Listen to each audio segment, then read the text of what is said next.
Hello boys and girls, a very good evening and welcome to this live session for your upcoming SBI Clerk preliminary examination brought to you by TalentSprint. Well, this is the score booster for your SBI Clerk's prelims exam, which will help you enhance your preparation and boost your confidence, and yes, eventually of course boost your score in the preliminary examination, which is tentatively scheduled somewhere in the month of March or April.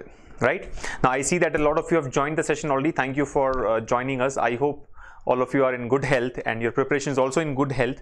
Remember, we have very limited time available for the SBI Clerk's exam, and this definitely is going to be a highly competitive exam. Given that usually bank exams are very competitive, tens of lakhs of students appear for these exams, and moreover, SBI Clerk's notification has actually come after a gap of almost 2 years now. I mean, there was no notification in 2017.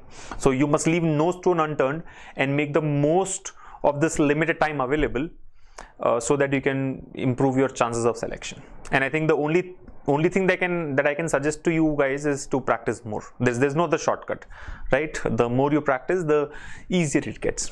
Okay, and of course such live sessions on score boosters that we do will help you learn some very smart techniques that can save you your valuable time during the examination. And of course, again, if you are a TalentSprint student or if you have seen some of our live sessions already, you would know most of these things, right? But for others, for freshers, this definitely is going to be a great advantage. Now our discussion today is going to be a very interesting topic from arithmetic aptitude, which is interest. Simple and compound interest. Now this is a concept of arithmetic aptitude which is tested in many competitive exams, right, and especially in bank exams.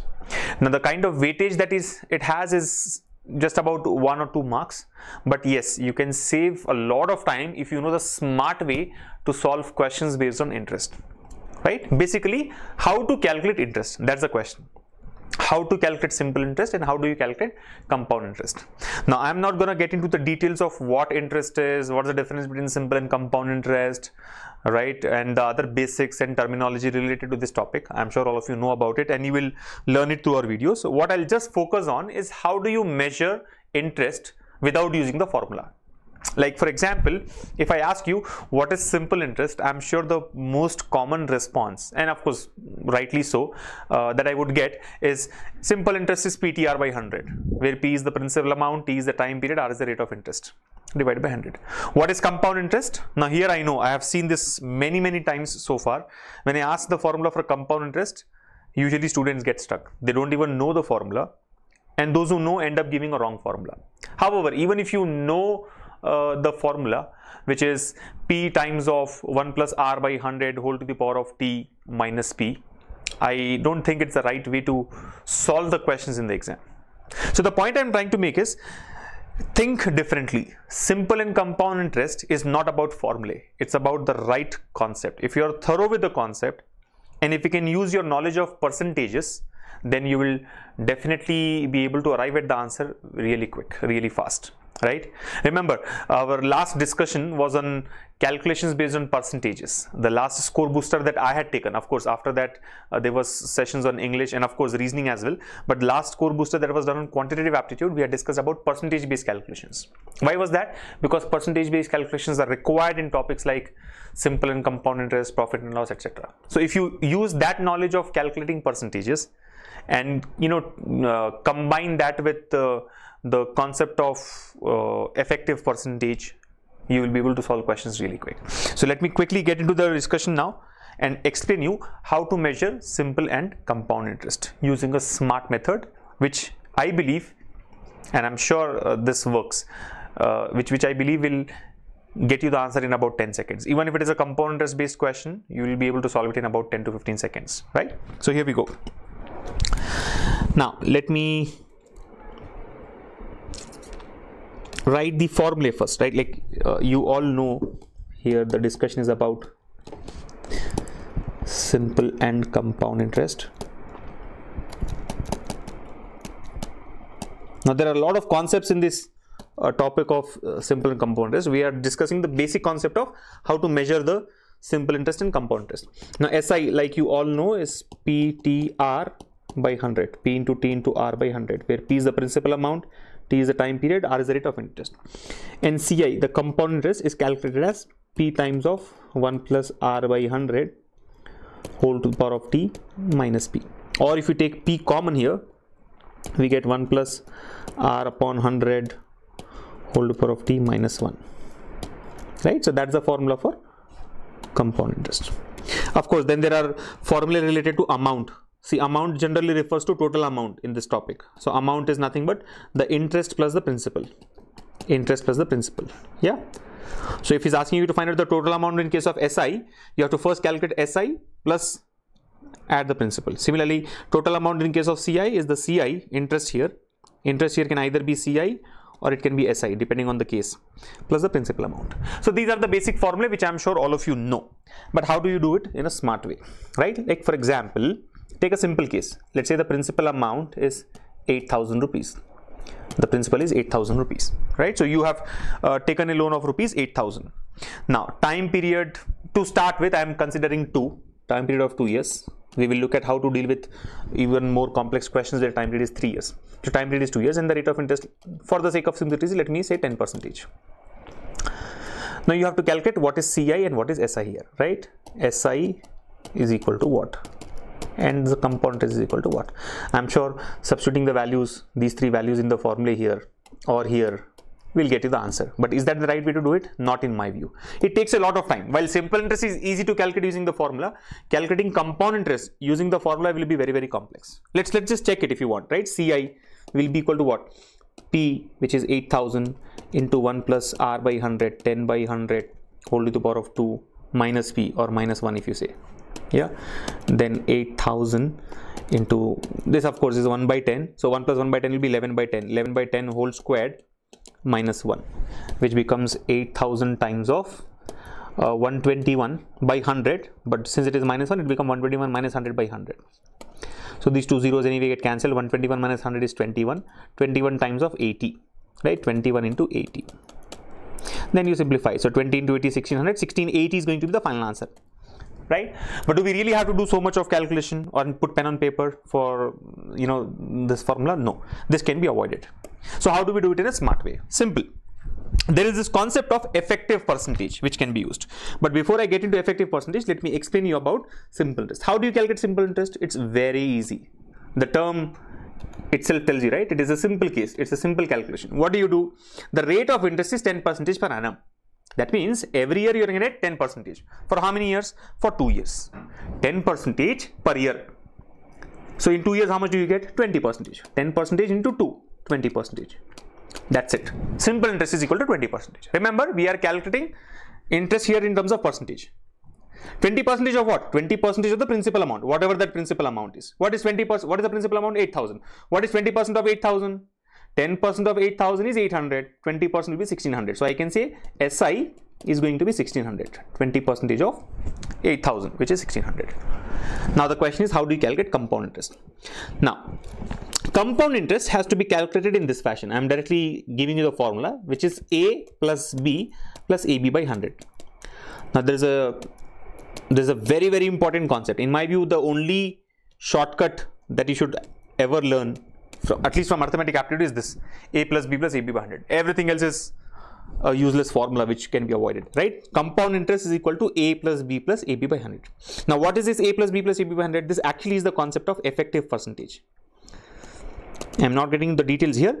This is how we calculate effective percentage. Effective percentage, right? So if there are two percentages value, A and B are two percentages, like something is A percentage, the other thing is B percentage, and we want to calculate the effect of both of them, then we use A plus B plus AB by 100%.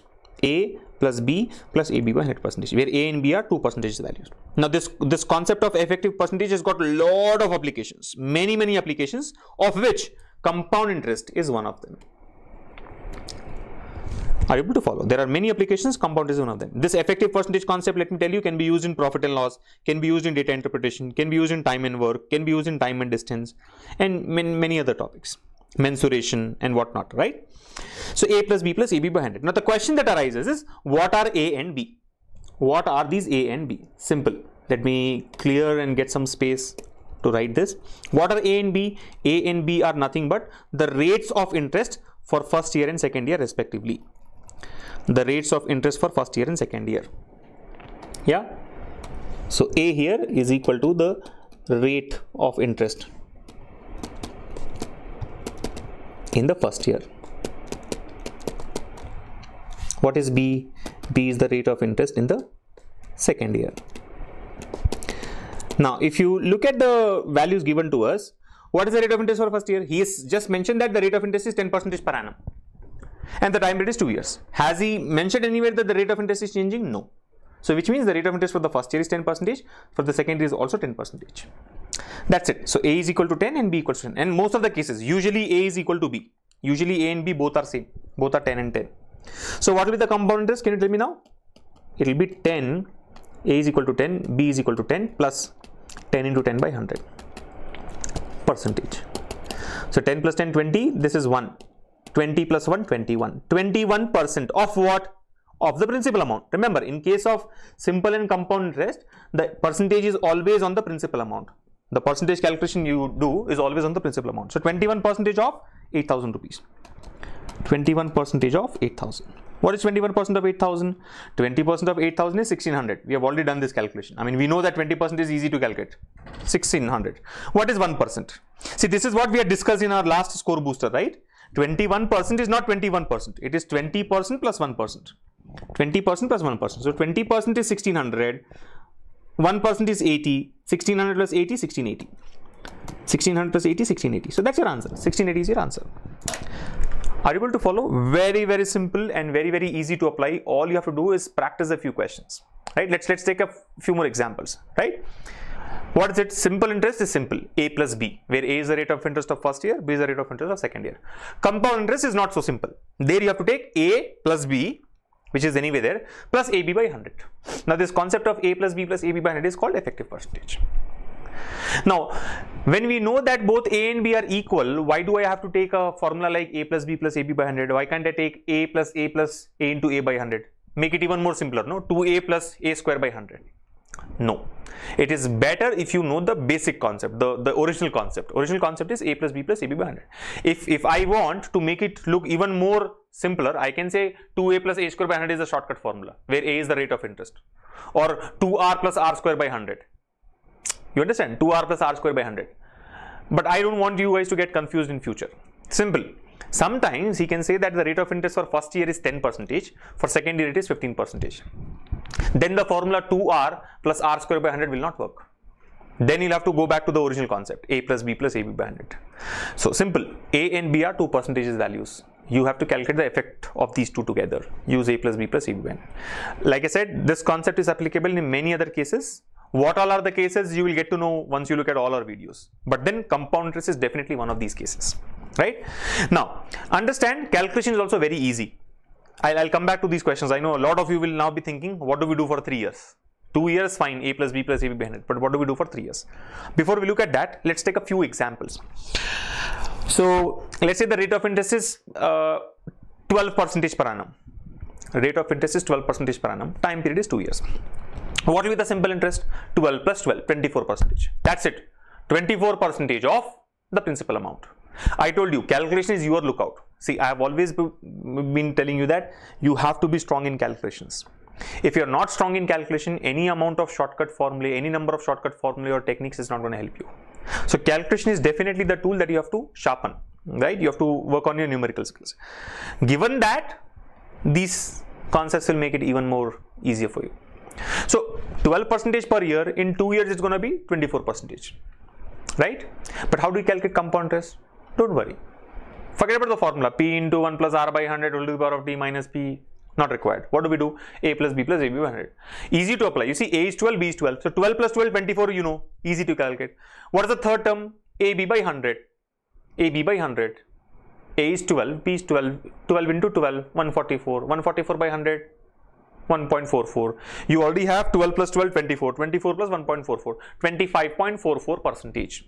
25.44% of what? The principal amount. Remember, calculation should always be done on the principal amount. So 25.44% of the principal. Now, if you come back and tell me that how do I calculate 25.44%, that's complex, then nothing can be done about it. See, 25% is easy to calculate 1/4. 0.44%, Find out how do you want to calculate. You can approximately take it as 25% and see which option satisfies. I told you, right? Approximation is very, very important. You should know where to use approximation. Or you can take it as 25.5% and see which of the options satisfies. Even if multiple options satisfy the condition of range, you can go for unit digit method, root digit method, many other techniques are there. Right? So I'm not going to get into the details of calculations there. You can do it yourself. The concept is important. A plus B plus AB by 100. Let's say the rate of interest is 8%. 8% per annum. Time period is 2 years. So 8% per year, how much will it be in 2 years? Simple interest, 16%. Easy. How about compound interest? 8 plus 8 plus 64 by 100. 8 plus 8 is 16. 64 by 100, 0.64, 16.64. That's your answer. Easy, right? 14% or 15%. Doesn't make any difference. The formula remains the same. 15 plus 15 plus 15 into 15 by 100. So this is 30, that is 2.25. 15 square is 225, divided by 100 is 2.25.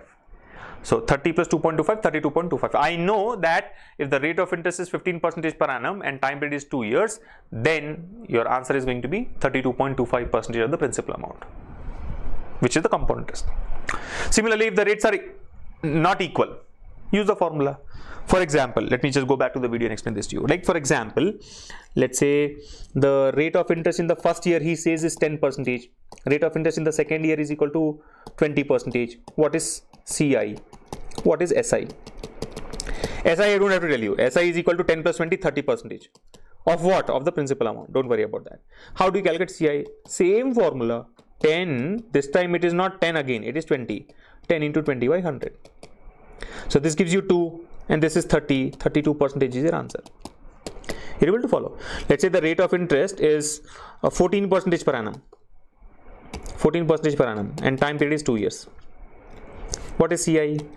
I don't have to put pen on paper. 14 plus 14 is 28 plus 14 square 196. 196 by 100 is 1.96. 28 plus 1.96, 29.96. Roughly very close to 30%. So I'll say 30%. 30% of what? Principal amount. So this is how you calculate compound interest. Now let me come back to that question. What do we do for 3 years? How do we do or how do we calculate for 3 years? Right? Let's say rate of interest is 10% per annum. Start with the same simple value, right? 10% per annum. Rate of interest is 10% per annum. Time period is 3 years. Okay. What is simple interest? 30%. That's a sitter, right? 10% per year for 3 years you'll get 30%. That's how simple interest is calculated. So no doubt about it. How do you calculate compound interest? If it is more than 2 years, how do you do it? If the rate of interest is 10%, time period is 3 years, what is CI? How do you calculate CI now? Now can you tell me the formula? Think about the formula. For 2 years, if it is A plus B plus EB by 100, where A is the rate of interest for first year, B is the rate of interest for second year. Let's say C is the rate of interest for third year. A, B, C. This time we have got 3 values, A, B and C. Rate of interest for first year is A, for the second year is B, and for the third year is 3. For third year is C. Now tell me what should be the formula. For 2 years we have used A plus B plus AB by 100. Anyone would like to comment on the formula there? I can see some of you have already got the answer. Pankaj, Tushyant, Sai Vivek, you guys have already marked 33.1%, which is the right answer. And Bhumika also has joined the group. Bhumika, Shanmuga. So good to see that many of you already know how to calculate it very quickly. Yeah. But others who are new to this technique, think about the formula, or those who have solved it already can help me. What is the formula? For 2 years, if it is A plus B plus AB by 100, what will be the formula for 3 years? Anyone? Anyone would like to comment? Or if you don't know the formula, just say I don't know. I mean, doesn't matter. Yeah, others have also joined the group. 33.1. Okay, we have got one person who has marked the answer here. Shubham Joshi has marked the answer. Shubham. So Shubham says it should be A plus B plus C plus AB by 100. Good. For 2 years, if it is A plus B plus AB by 100. For 3 years, it should be A plus B plus C plus ABC by 100. I am sure this is the thought that crosses most of the minds initially. Right? Vignesh has also joined. A plus B plus C plus ABC by 100. And so says Aarti Vimal. And Harita. Yeah. and many others there. And this usually happens. I mean, anybody who's come across this technique for the first time says a plus b plus c plus abc by 100. But then guys, understand the formula is the same. There is no change in the formula. The same formula has to be applied, a plus b plus ab by 100. It is just that you have to apply it twice. It's like finding out highest common factor for three numbers, right? So we all know how to find out highest common factor or greatest common divisor. Highest common factor or greatest common divisor, right? What do we do? Whatever process you follow. So if there are two numbers, you can find out what is the HCF for these two numbers or GCD for these two numbers. What do we do when there is a third number involved? How do you get the HCF for the three numbers? You first take for two numbers, get the result. This result along with the third number. Again, you apply the same method which you have used for the first two numbers. And the result that you get in the second case is the final answer.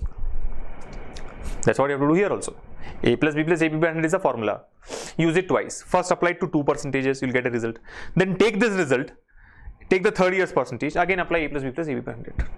So no need to even take the burden of remembering a new formula, the third formula. It's the same, a plus b plus ab by 100. So let me take an example and explain this to you. So let's say the rate of interest is 10%. Time period is 3 years.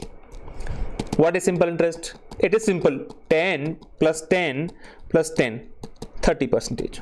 I'm sure you don't have to put pen on paper for this, right? Anyway, 30% is the answer. How do you calculate CI? Simple. See, there are three percentages. 10% for first year, 10% for second year, 10% for third year. I'll first apply a plus b plus ab by 100 to this one. What do I get? 10 plus 10 plus 10 into 10 by 100. How much is this? 21. Right? 21. Now with this 21 and the third 10, again apply a plus b plus ab by 100. So 21 plus 10 plus 21 into 10 by 100. So this is 31, this is 2.1, 33.1 is the answer. So your compound interest is going to be 33.1%. 33.1% of what? Of the principal amount. That never changes. Now suppose if you say, let's say the rate of interest is 12% per annum for 3 years. What do you do? First apply for first two values. So 12 plus 12 plus 12 into 12 by 100. This is easy, you can do mentally. So 24 plus 1.44, 25.44. Now these two are cancelled. We have got 25.44. With 25.44 and the third 12, again apply a plus b plus ab by 100. So 25.44 plus 12 plus 25.44 into 12 by 100. I'll say approximately 4 times, let's say. I'm doing an approximate calculation, assuming options are given in such a way that approximate calculation can be done. So this goes 4 times and this goes 3 times here. So final answer will be what? 25.44 plus 12 is 37.44. 37.44 plus 3 is 40.44. So your answer is going to be 40.44%. Now I'm sure many of you will tell that this is time consuming. Agreed. It is time consuming. Then what do? Then use the formula and decide yourself. What is the formula? P into 1 plus R by 100 whole to the power of 3 minus whole to the power of T basically minus P. But since T is equal to 3 years this time, it becomes even more complex. Apply. Let's say P is common. Only do the internal calculation. So 1 plus 12 by 100 whole to the power of 3 minus 1. So maybe if you want to cancel, this will become 3 by 25, 4 into 3, 4 into 25, 25 plus 3, 28 by 25. So 28 by 25 whole cube minus 1. After this, what do you do? Do you know what is 28 cube? No. You are not expected to know. If you know, that's a great thing, I would say. 28 cube, nobody is supposed to learn by heart, right? We are not learning cubes by heart. That's not how we will crack this exam. 25 cube, do you know? No. Then you do that difference divided by 25 cube. Then multiply by P. So if this is time consuming, then you try this. Choice is yours. Either this or this. Percentages are always easy to work with. Remember, percentages are always easy to work with. So in my view, you better use percentages and then try it. You're getting it? Use percentages and try it. You can always do an approximate calculation. See, options usually will be given in a way that even if you do an approximate calculation, you will be able to mark the right answer. Right? I mean, and that clarity you must have, right? To what range can you do an approximation? Yeah. So understand, the formula will only get complex if the number of years increase. The theoretical formula P into 1 plus R by 100. But this concept, the A plus B plus AB by 100, that technique of effective percentage will not get complex as the number of years increases. Like for example, For 3 years it is complex, but for 4 years is it as complex as 3 years? No, it is in fact easier. If the time period is 4 years, use the formula and use the technique. See which one takes lesser time. The technique will take lesser time. Let me explain you how. For example, let me clear all the things. Right? For example, the rate of interest is 15%. Time period is 4 years. Calculate CI. What will I do? 15. You know, there are 4 15s. 15, 15, 15, 15. I'll first apply to these two. I'll get the effective percentage. How much is that? Forget about this. We can do mental calculation. 15 plus 15 plus 15 into 15 by 100. So 15 plus 15, 30. 15 into 15, 2.25. I mean 225 by 100, 2.25. So this is 32.25. Now, do I have to use 32.25 with 15? Well, ideally, that's what is the process. But then, instead of doing that, I'll apply effective on this one. See, what's that concept? The concept is that you should use all the percentages once in the formula, effective percentage formula. So whether I use 32.25 with 15 or 15 with 15 and then use both of them together, it is one and the same. Final answer is going to be the same. So if this is 32.25, obviously this 2 will also give you 32.25. You're done. So there are actually only 2 steps. First calculate 32.25, then again apply it on 32.25. So now on this you have to apply effective percentage. So 32.25 plus 32.25 plus 32.25 into 32.25 divided by 100. Of course, this calculation will be not that easy, but try the formula. See which one is easier. So 32.25 plus 32.25 is 64.5. This is 64.5. How about this one? Let's say approximately 4 into 8, 4 into 25. Yeah. And then if I look at this one, it's like 5 into 5, 5 into somewhere around 6.5. Yeah. Then 8 into 6.5. 8 into 6.5 will be 52. 52 by 5 is 10.4. So somewhere around 10. So I'll get 64.5 plus 10.4. So roughly about let's say 64, 74, 74.9, 75%, somewhere around 75%. I'll do an approximate calculation and check which one satisfies. You'll get the answer. Hearing it. So this is how you can use the concept of effective percentage to calculate simple and compound interest. In fact, strictly speaking, only the compound interest, because simple interest is even otherwise very simple to calculate. The formula will become even more complex when the rates of interest are different. Like for example, first year it is 10%, second year 15%, third year 20%. Find out the CI. Now you cannot use P into 1 plus R by 100 whole to the power of T minus P. You have to use a new formula. P into, if you take P common, 1 plus R1 by 100 into 1 plus R2 by 100 into 1 plus R3 by 100 minus 1. Why? A plus B plus AB by 100. Why A plus B plus AB by 100? Because we are smart. We don't want to waste our time and get stuck in that complex formula. Alright. Now, this concept is definitely very useful. The same can be used for half yearly compounding, quarterly compounding. It's just that you should know what are the different rates and what are the different intervals. Okay. So we'll not get into those details. I'm sure you will learn through the videos that we have. And if you want to learn more such techniques, do follow us on our YouTube channel. Make sure that you subscribe to our YouTube channel to get alerts about these live classes and other videos that we upload. Okay, but my sincere advice to all of you is leave no stone unturned. Remember, these few days that you have, that are left before your exam are not going to come back. So make the most of these days. Prepare using the right set of tools. Practice as much as you can, and boost your score and boost your chances. I would also like to mention that attending these score boosters alone is not going to help you. These are just snippets of what can be done. You have to have a full-fledged preparation strategy and preparation plan, and you should have access to the right platform to do it, right? So I'm not saying that you have to join TalentSprint. I'm not trying to promote that, but what I'm saying is, or all I'm trying to promote is, you have to start your preparation right away. Whether you join us or elsewhere, start your preparation right away, because the early you start, the better will be your chances. On that note, let me close it here. Thank you all for joining us once again. I hope all of you have enjoyed this. Please keep practicing, because that's the only shortcut we have. And take very good care of yourselves. We'll meet again on Monday at the same time, 4 p.m. with yet another score booster for your SBI Clerk's exam. Take a very good care. Bye.